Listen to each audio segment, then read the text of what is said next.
quando é declarada a independência brasileira, os movimentos que já levavam à independência, em seguida a proclamação da independência, provocam, como vocês também conhecem, uma divisão na elite brasileira. A elite brasileira era uma elite portuguesa e brasileira. Se misturavam a favor e contra a independência portugueses e brasileiros. O próprio proclamador da independência, Dom Pedro I, o primeiro imperador brasileiro, ele era ele próprio de origem portuguesa. Assim como vários outros integrantes da elite que declaram aquela independência por cima, aquela independência pactuada com Portugal, uma independência que, ao contrário do que havia ocorrido com a América Hispânica, não foi produto de uma expulsão do colonialismo, não foi produto de uma ruptura com as elites coloniais, não foi produto de uma guerra de libertação, mas fundamentalmente de uma transição por cima. É nessa transição por cima que vai surgir o Exército Brasileiro.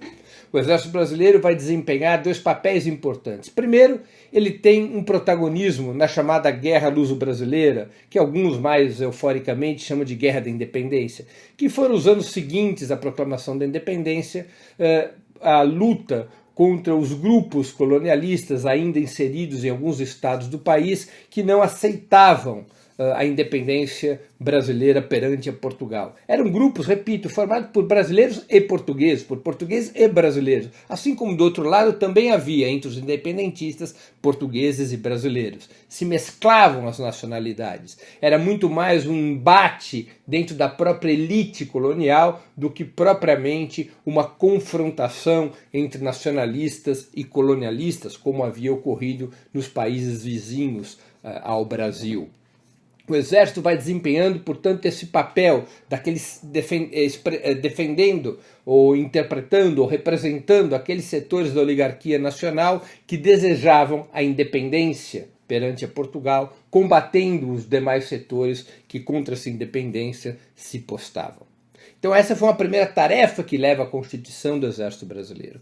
A segunda tarefa que leva à constituição do Exército Brasileiro, que faz parte da Constituição do Exército Brasileiro, é o seu papel na integração nacional. No processo da independência, dada a força enorme das oligarquias regionais, que na verdade eram os grupos sociais, donos de terra e escravos que dominavam o país, é o Exército Brasileiro que vai impedindo, de alguma maneira, que a independência fosse seguida de uma fragmentação do território nacional, formado como braço armado do império dirigido por Dom Pedro.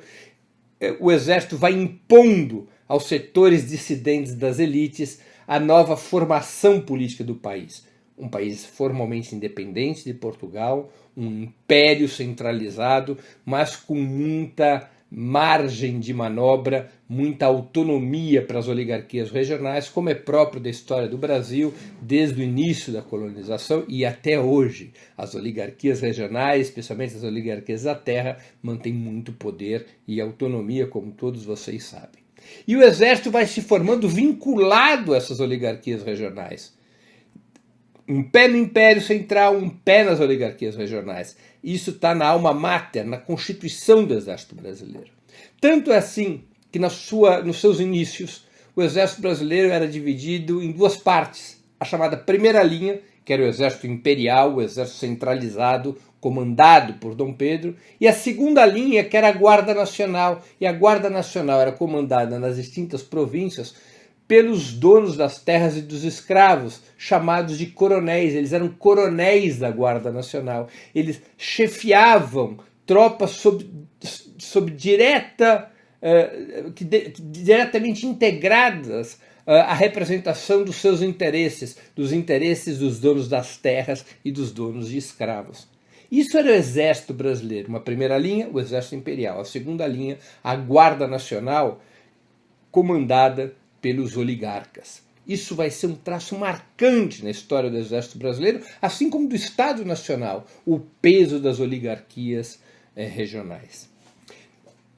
Neste processo em que o Exército vai garantindo a integração nacional e vai, ao mesmo tempo, representando os interesses das oligarquias, rapidamente o Exército se transformaria numa força de repressão contra as rebeliões populares, especialmente aquelas rebeliões que marcaram o Segundo Império.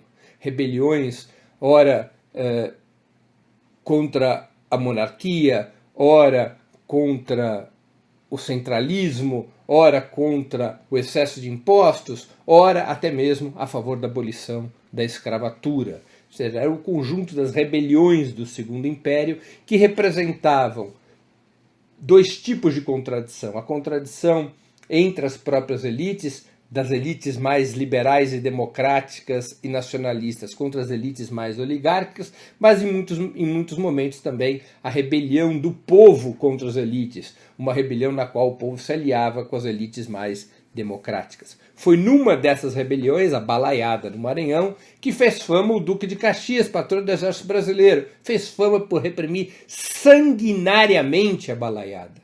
O Duque de Caxias é um patrono com as mãos sujas de sangue, pelo seu papel inicial, antes da Guerra do Paraguai, pelo seu papel na repressão às rebeliões do Segundo Império, em particular a repressão à Balaiada. Vejam só quem é o patrono do Exército Brasileiro.